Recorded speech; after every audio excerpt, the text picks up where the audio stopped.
Okay, so in the previous video we got as far as the conjugate directions algorithm. We've got our system AX equals B, we want to find X, and we're going to apply our conjugate directions algorithm where we iteratively realise different estimates of X, knowing that after n iterations, where A is an n by n matrix, we will converge to the true solution of X. And at each iteration we said that xi plus 1 is equal to xi plus a constant times d, the search direction. And we showed that to guarantee convergence, one of the ways you could do that is by making sure that the d's are A orthogonal. In the previous video we showed you can do that by applying the A orthogonal Gram-Schmidt process. So we have these vectors v's that we pick just so that they're linearly independent. We set off our first search directions just equal to the v1, and then our subsequent search directions are constructed using the previous search directions, using this A orthogonal Gram-Schmidt process.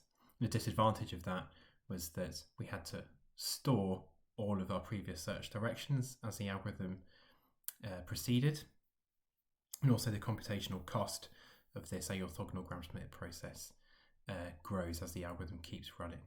So what we're going to do now is finally get to the conjugate gradients algorithm, and it really comes down to one kind of special trick. So while thus far we've just said that these v vectors, we've just chosen them to be linearly independent, what we're actually going to do now is, instead of the v's, we're going to use residuals in their place, and that's really the key trick. So this d1 will be equal to the first residual. So remember that the residual is defined as b minus a times the current value of x, your kind of current estimate of x. And likewise, we replace the v's here. So instead of a vi there, we have the ith residual. Instead of a vi here, we have the ith residual. What we'll see is that greatly simplifies the algorithm computationally and in terms of memory. So you can imagine you start off with your initial guess at x, so you find your initial residual, so r1 would be b minus a times x1, and that gives you your first search direction. You then realise a new estimate of x, that gives you r2, and then you can use that to kind of construct your second search direction, and so on. So at the moment, this hasn't, not in an obvious way anyway, realised any kind of computational savings. So we'll explore why using the residuals instead of the v's is a good idea in the rest of this video.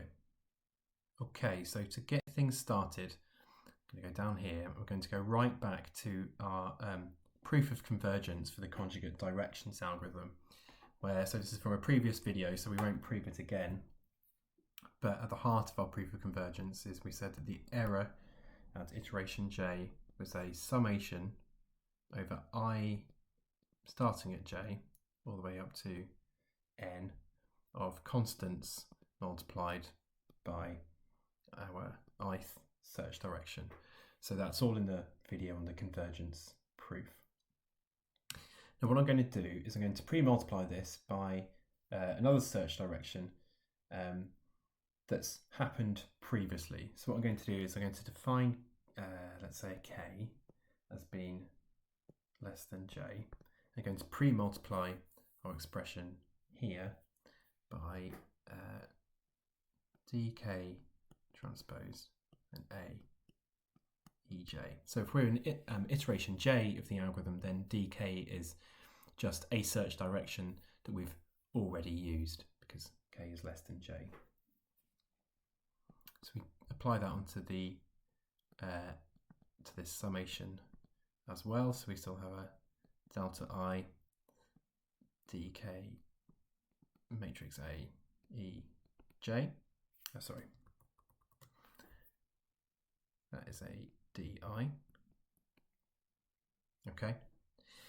Now, because k is one of the previous search directions, and where this summation starts off at the jth search direction, kind of the current one, then because of the orthogonality of our search directions, then all of this stuff will be always equal to 0 because k is less than j, essentially.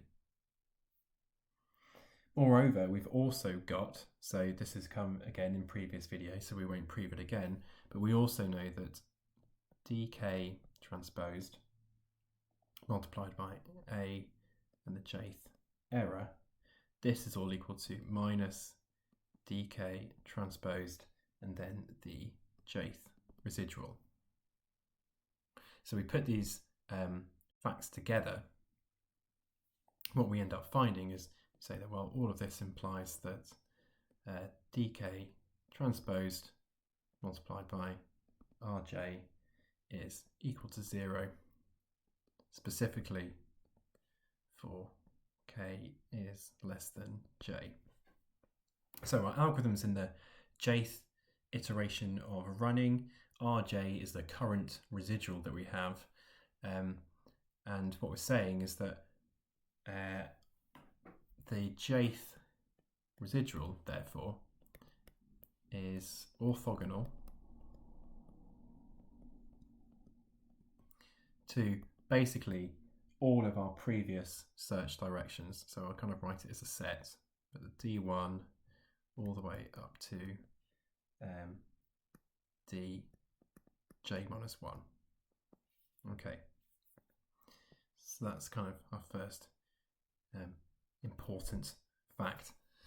So at the very least, for now, it might not be clear quite why it's so important at this stage, but if we're going to use the residuals as the starting point for our orthogonal Gram-Schmidt process, then it does at least point in a different direction. In fact, it points orthogonal to all of the previous search directions. So perhaps that kind of just feels like a sensible place for the orthogonal Gram-Schmidt process to start from. But for now, it's just an important fact, and we'll see why it's important in a second. Okay, so here I've just rewritten our orthogonal Gram-Schmidt process, but now using the residuals instead of the vectors phi. And I'm just going to to simplify things a bit, I'm going to put a plus here, move the minus inside this summation, and I'm going to lump all these together into being a constant. So I'm going to call this all, let's beta ij, let's say, where notice in our summation j is always less than I. So it's just a slightly simpler way of writing the thing.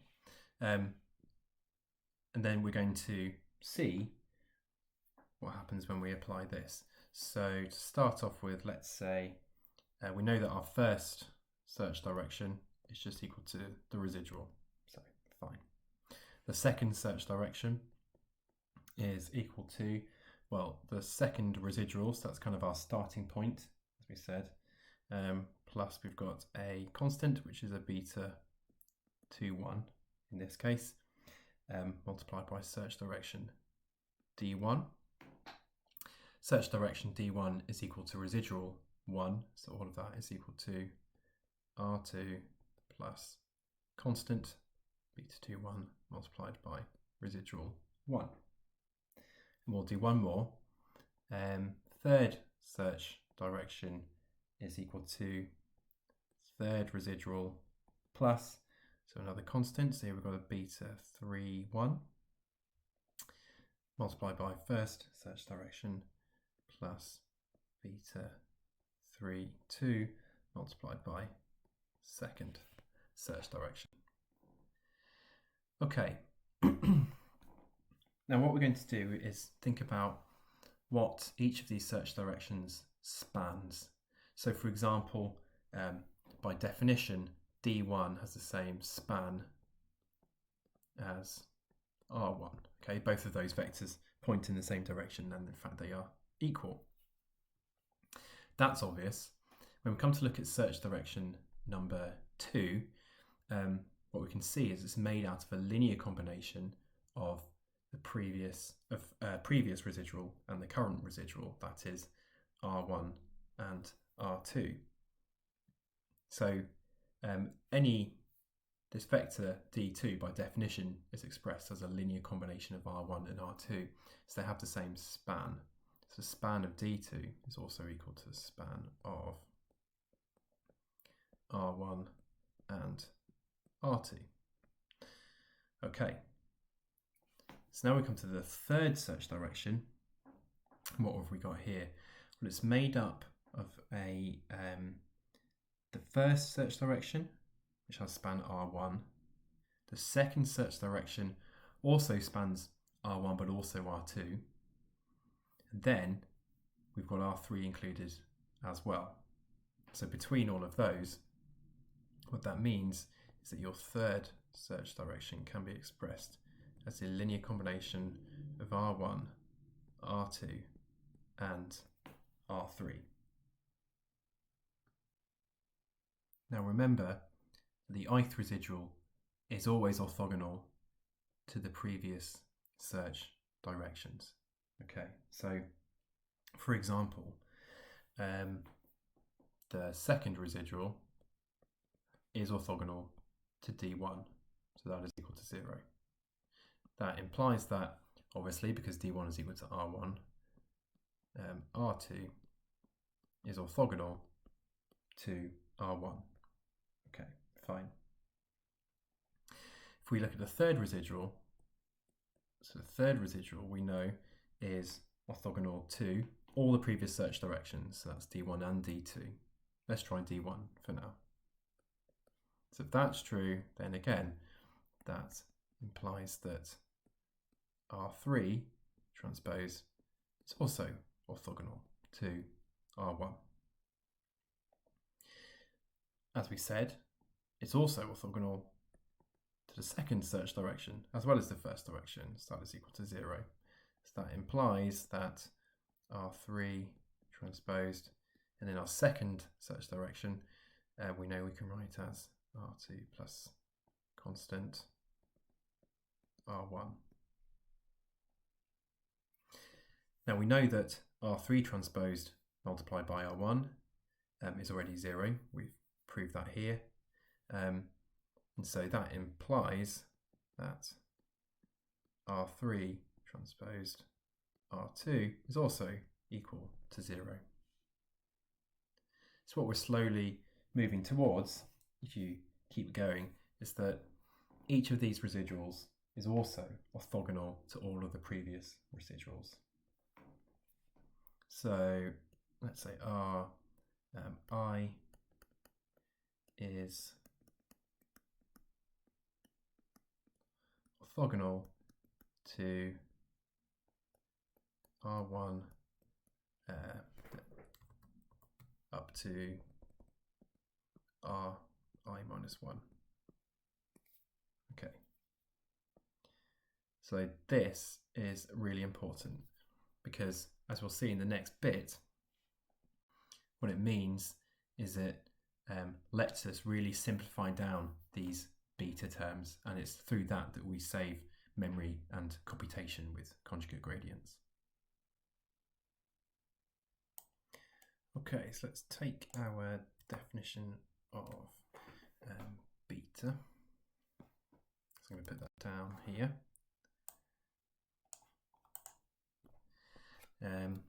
So that is beta ij.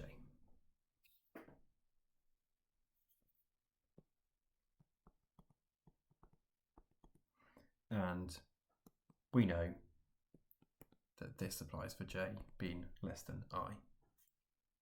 Okay, so what we're going to do now is just use some of our previous relations to derive an expression for the numerator of beta ij, and what we'll see is that actually a lot of these are equal to 0, in fact all but 1. So to do so, what I'm going to do is just write down the ith residual transpose multiplied by r j plus 1, so the j plus 1th residual, using expressions that we've already derived in our previous videos. We know that that's Ri transposed multiplied by the negative of matrix A times the j plus 1th error. And that is equal to, still RI transposed, negative matrix A, and then we expand the expression for the j plus 1th error, write that it's equal to the jth error plus our constant alpha j multiplied by the dth search direction. So we've seen that before, but basically that is the conjugate now gradients algorithm, but we take off the true x from both sides to realise that. Like I say, we've done that before. So I'm going to expand that out. So Ri transposed multiplied by a negative A times Ej minus alpha j matrix A jth search direction. And then just remember that this term is equal to the jth residual. So this all comes out as being equal to the ith residual transpose multiplied by the jth residual minus, we have an alpha j Ri transposed A jth search direction, where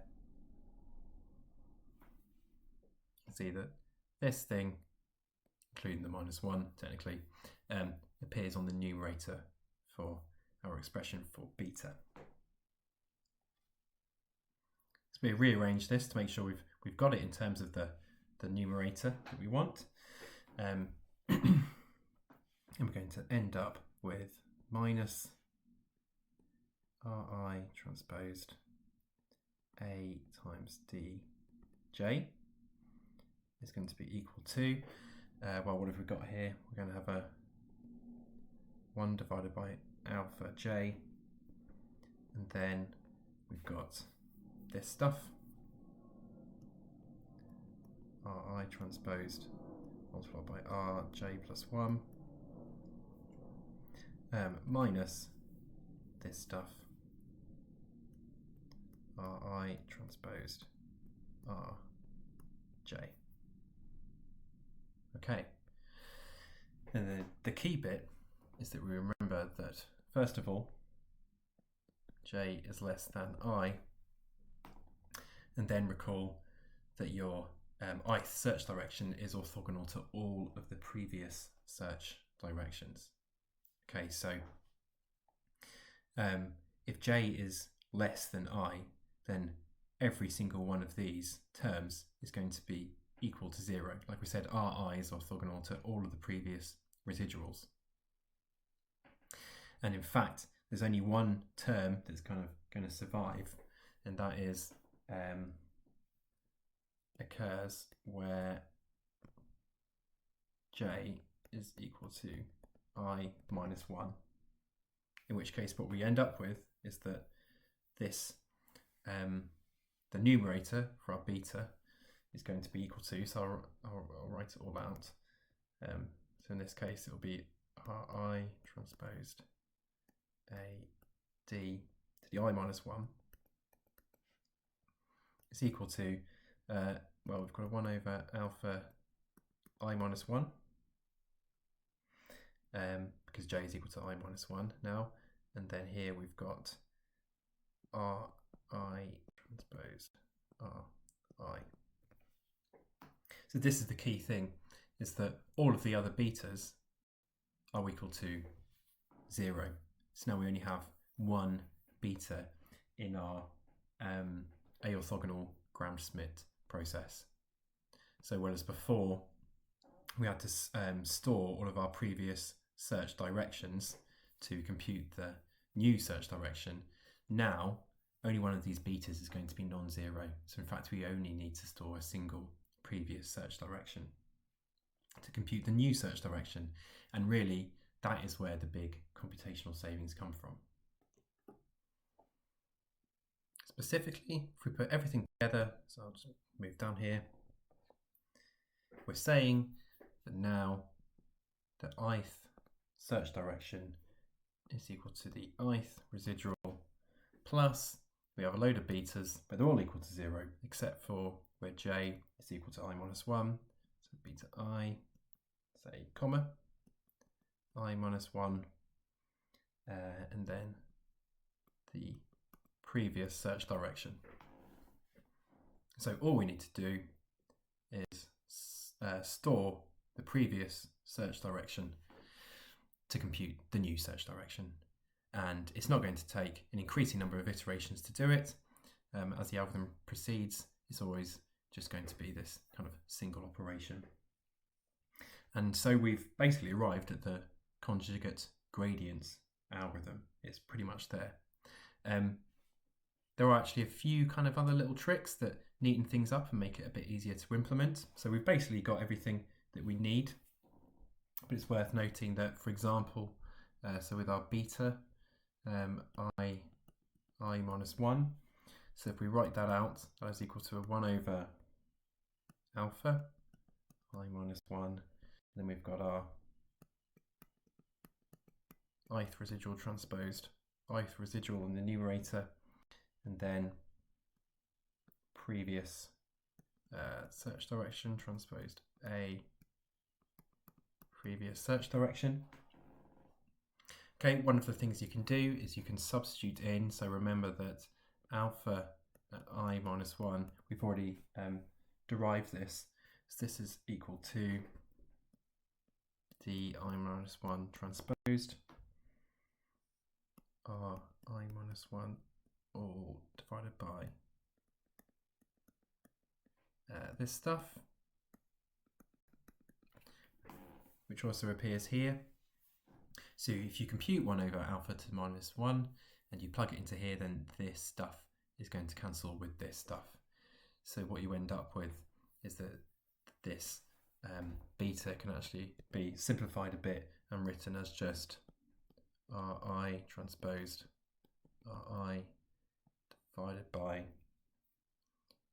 di minus 1 transposed I minus 1.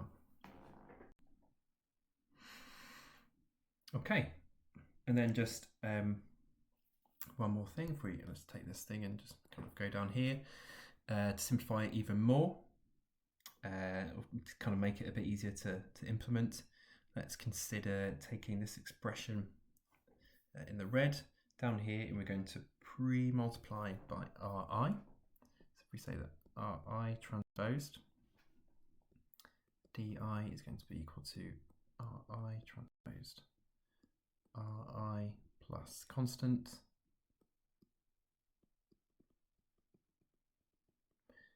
multiplied by Ri transposed di minus 1. Okay, well, we know the residuals are orthogonal to all of the previous search directions, so this term is equal to 0, and so what we end up with is that the ith search direction transposed, ith residual transposed times the ith search direction is just equal to the ith residual transposed times the ith residual. So we can apply that up here again. So in fact our expression for beta simplifies in a way even further. We can say it's equal to Ri transposed Ri divided by Ri minus 1 transposed Ri minus 1.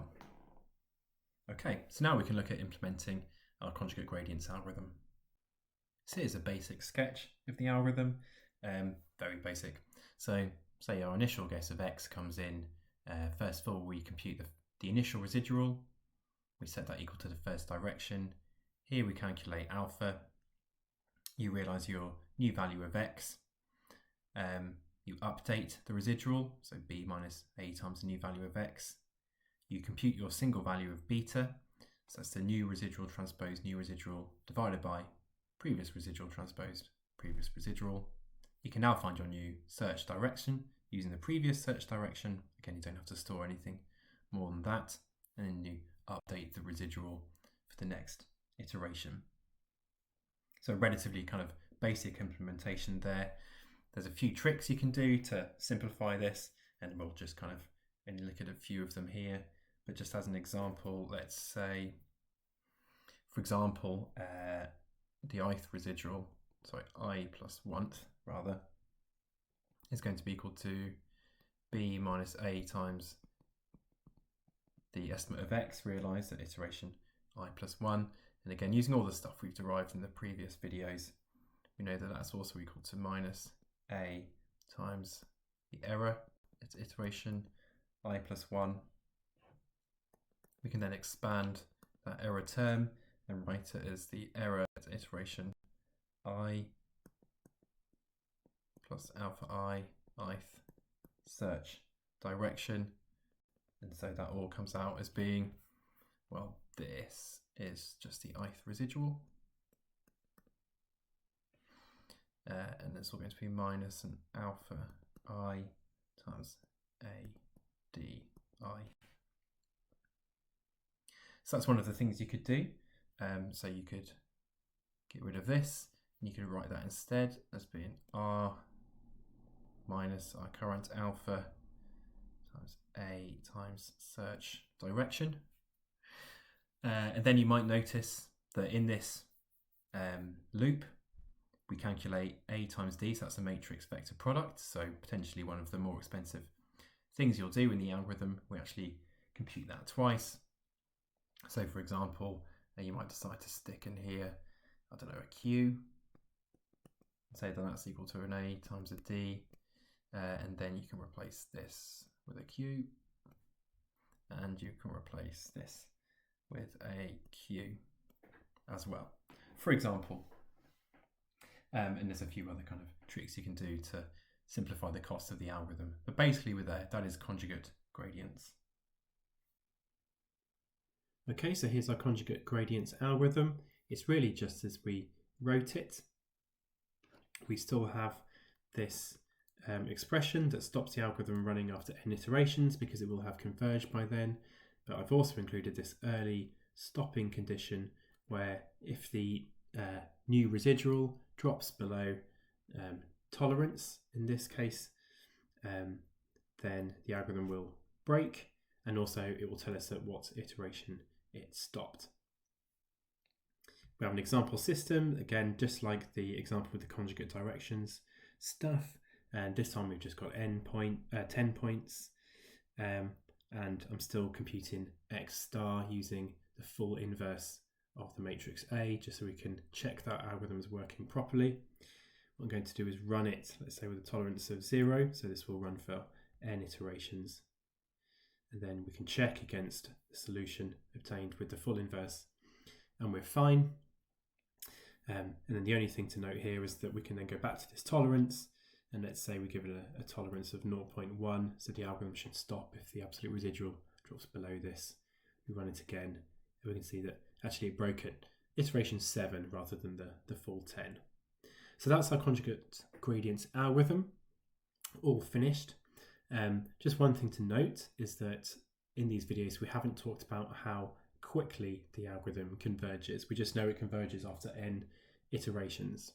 So if you have a system that happens to converge very quickly, then you can imagine with this setting this tolerance, you can get away with really very few iterations of conjugate gradients. The way that we usually try to encourage that to happen is by using something that's called a preconditioner, and that leads to the preconditioned conjugate gradients algorithm. That's beyond the scope of the current video, so we're just going to stop where we are with our standard conjugate gradients approach.